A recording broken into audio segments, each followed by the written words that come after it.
तो फ्रेंड्स, आज की वीडियो में हम डिस्कस करेंगे सामान्य हिंदी के 20 एमसीक्यूज। और ये जो ये 20 एमसीक्यूज हैं, ये मैंने सहायक लेखाकार परीक्षा 2022 में यूके पीएससी ने ये एग्ज़ाम कंडक्ट करवाया था, और वहाँ पर हिंदी के जो 20 एमसीक्यूज पूछे गए थे उनको मैंने यहाँ पर लिया है, जो कि आपके आगामी परीक्षा, अधिशासी अधिकारी परीक्षा, स्नातक स्तरीय परीक्षा या फिर अन्य जो भी परीक्षाएं यूके पीएससी करवाता है और जहाँ पर हिंदी सिलेबस में रहता है, उन सभी परीक्षाओं के लिए काफ़ी महत्वपूर्ण साबित होगी।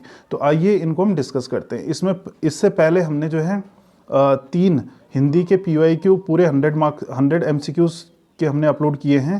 अगर आपने अभी तक नहीं देखा है तो आप हमारे चैनल की प्लेलिस्ट में जाइए, और वहाँ पर आपको जो है सामान्य हिंदी करके फोल्डर पड़ा हुआ है, तो उसमें सारे के सारे आपको हिंदी से रिलेटेड टॉपिक वहाँ पर मिल जाएंगे, और साथ में यूके पीएससी के PYQ भी आपको वहीं पर मिलेंगे। तो इसमें हमारे पास जो है पहला है, निम्नलिखित शब्दों में से शुद्ध शब्द का चयन कीजिए। ठीक है, पहला है दृष्टा, दूसरा है दृष्टा, यानी कि दृष्टा कैसे लिखा जाता है, तो इसका ऑप्शन नंबर ए राइट हो जाएगा। दृष्टा इस तरीके से लिखा जाता है। दृष्टा का मतलब क्या होता है? देखने वाला या फिर दिखाने वाला। फिर नेक्स्ट है हमारे पास 82, निम्नलिखित में से शुद्ध शब्द है। पहला है पूर्ति, पूर्ति, पूर्ति और पूर्ति। तो पूर्ति कैसे लिखा जाता है? ऑप्शन नंबर सी इसका राइट हो जाएगा। फिर नेक्स्ट है, निम्नलिखित में से शुद्ध वाक्य है। ठीक है, मैं लेटना मांगता हूँ, मुझे स्मरण दिला देना। तीसरा है, कमीज डाल दो, सभा में सन्नाटा छा गया। तो ऑप्शन नंबर डी इसका राइट हो जाएगा, सभा में सन्नाटा छा गया। ये क्या है? शुद्ध वाक्य है।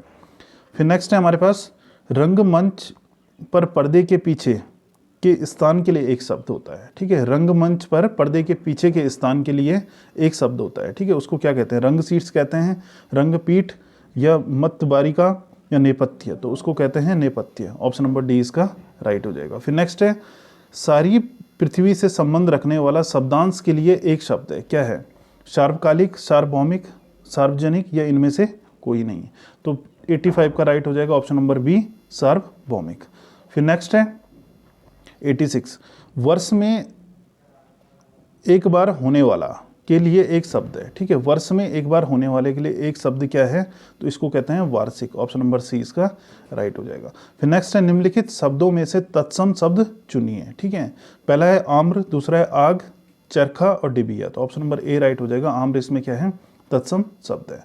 फिर नेक्स्ट है 88, तद्भव शब्द बच्चा का तत्सम रूप क्या होगा? बालक, वत्स, वत्स या पाल्य। तो ऑप्शन नंबर सी इसका राइट हो जाएगा, बालक का तत्सम क्या होगा? वत्स हो जाएगा। फिर नेक्स्ट है 89, कूर्दन तत्सम शब्द का तद्भव क्या होगा? ठीक है, कूर्दन क्या है? एक तत्सम शब्द है, और इसका तद्भव क्या होगा? कूड़ा, कूची, कूदना या कीड़ा। तो ऑप्शन नंबर सी इसका राइट हो जाएगा, कूदना। फिर नेक्स्ट है 90, निम्नलिखित में से तद्भव शब्द का चुनाव कीजिए। ठीक है, इनमें से हमने तद्भव शब्द को बताना है। पहला है प्रियंक, दूसरा है हरिद्रा, तीसरा है चोंच और चौथा है चीर। तो 90 का इसमें हो जाएगा ऑप्शन नंबर सी चोंच। ठीक है, ये क्या है? तद्भव शब्द है, और बाकी ये तीनों क्या है? तत्सम शब्द है। फिर नेक्स्ट है 91, निम्नलिखित में से गुणवाचक विशेषण कौन सा है? ठीक है, पहला दिया है बारी गट्ठर, दूसरा है खट्टा नींबू, तीसरा है लंबी सड़क, चौथा है बहुत सी पुस्तकें। तो इसमें राइट हो जाएगा ऑप्शन नंबर बी खट्टा नींबू। ठीक है, खट्टा नींबू में क्या है? गुणवाचक विशेषण है।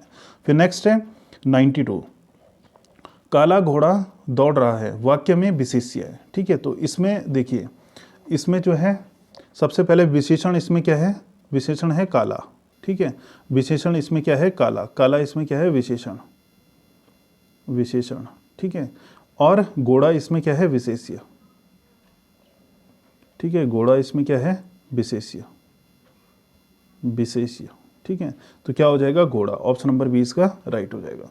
फिर नेक्स्ट है 93, लाल विशेषण से बना बहुवाचक संज्ञा शब्द नहीं है। ठीक है, इसमें क्या बताना है? कि नहीं है। ठीक है, पहला है ललाई, दूसरा है लालित्य, तीसरा है ललिमा और चौथा है लाली। ठीक है, तो लाल विशेषण से बना भाववाचक संज्ञा कौन कौन से? एक तो ललिमा हो गया, दूसरा ये ललाई हो गया, ललिमा हो गया और लाली हो गया, लेकिन लालित्य नहीं है। ठीक है, तो ऑप्शन नंबर 3 इसका राइट हो जाएगा। इसमें नहीं है, ये हमें बताना था। फिर नेक्स्ट है 94, अर्णव शब्द निम्नलिखित में से किसका पर्यायवाची है? अर्णव, पहला है समुद्र, दूसरा है हाथी, तीसरा है आकाश, चौथा है ईश्वर। ठीक है, तो 94 का ए राइट हो जाएगा समुद्र। ठीक है, और अर्णव के पर्यायवाची क्या क्या होते हैं? ठीक है, अर्णव के पर्यायवाची क्या क्या होते हैं? एक तो सागर हो गया, ठीक है, अर्णव के पर्यायवाची एक सागर हो गया। दूसरा क्या होता है? समुद्र, ये यहाँ पर दिया है। ठीक है, तीसरा विशाल हो गया, ठीक है, विशाल हो गया, और अंतरिक्ष हो गया, अंतरिक्ष हो गया। ये सब क्या हैं? अर्णव के पर्यायवाची हैं। फिर नेक्स्ट है 95, निम्नलिखित में से कौन सा शब्द अज्ञ शब्द का पर्याय नहीं है? ठीक है, यानी कि अज्ञ शब्द का पर्यायवाची नहीं है। पहला है अनविज्ञ, दूसरा है अज्ञानी, तीसरा है विज्ञ, और चौथा है मूर्ख। ठीक है, तो इसके अज्ञ 95, ठीक है, तो इसका जो है विज्ञ इसका पर्यायवाची नहीं है। बाद बाकी ये तीनों ही जो है अज्ञानी, अनविज्ञ और मूर्ख जो है अज्ञ के पर्यायवाची होते हैं। फिर नेक्स्ट है निम्नलिखित में से सिया का पर्यायवाची शब्द है। यहाँ पर बताना है पर्यायवाची शब्द कौन सा है सिया का। केसरी, केसरी हो गया, ठीक है, फिर उसके बाद जो है बिहग हो गया, गजपति हो गया, खर हो गया। ठीक है, तो 96 का इसमें जो है ऑप्शन नंबर ए इसका राइट हो जाएगा केसरी। सिया का पर्यायवाची क्या है? केसरी। सिया का पर्यायवाची और क्या क्या होते हैं? एक तो शेर हो गया, फिर क्या होता है? वनराज हो गए, ठीक है, शार्दुल हो गए, ठीक है, शार्दुल हो गए, फिर और क्या क्या होता है? मृगराज हो गए, मृगराज हो गए, ठीक है, व्याघ्र हो गए, ठीक है, केसरी हो गया, ये केसरी तो यहाँ पर दिया है, ठीक है, महावीर हो गया, और केहरी, ठीक है, केहरी भी होता है, केहरी। ठीक है, ये सारे क्या हैं? सिया के पर्यायवाची हैं।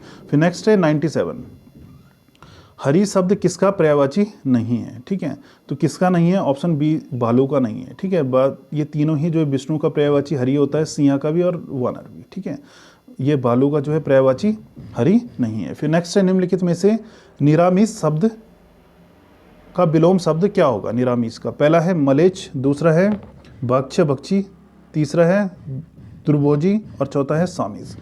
तो निरामिष का पर्यायवाची क्या हो जाएगा? इसमें सामीस हो जाएगा। ठीक है, और निरामिष के और क्या क्या पर्यायवाची होते हैं? एक तो आमिष होता है, ठीक है, और दूसरा सामीस होता है। ठीक है, सामीस, तो ये दोनों ही आपने ध्यान रखना है। फिर नेक्स्ट है विस्तीर्ण, निम्न में से किस शब्द का विलोम है? ठीक है, विस्तीर्ण 99, प्रकीर्ण का, संकीर्ण का, प्रवीण का, ये इनमें से कोई नहीं। तो 99 का बी राइट हो जाएगा। विस्तीर्ण किसका विलोम होता है? संकीर्ण का। ठीक है, और विस्तीर्ण का क्या मतलब होता है? दूर तक फैला हुआ। ठीक है, विस्तीर्ण का मतलब क्या होता है? दूर तक फैला हुआ, तो इसका विलोम क्या हो जाएगा? संकीर्ण। फिर नेक्स्ट है अनिवार्य शब्द में उचित विपरीतार्थक है, अनावश्यक, वैकल्पिक, अपरिहार्य, या इनमें से कोई नहीं। ठीक है, उचित विपरीतार्थक है, यानी कि अनिवार्य शब्द का विपरीत इसमें बताना है। तो 100 का क्या हो जाएगा? वैकल्पिक। ठीक है, ऑप्शन नंबर 20 का राइट हो जाएगा। तो धन्यवाद दोस्तों, आज के लिए इतना ही। अगर आपको वीडियो थोड़ी सी भी हेल्पफुल लगी हो तो प्लीज़ वीडियो को लाइक और शेयर करना ना भूलें, और जो चैनल से नए जुड़े हैं वो चैनल को सब्सक्राइब करें।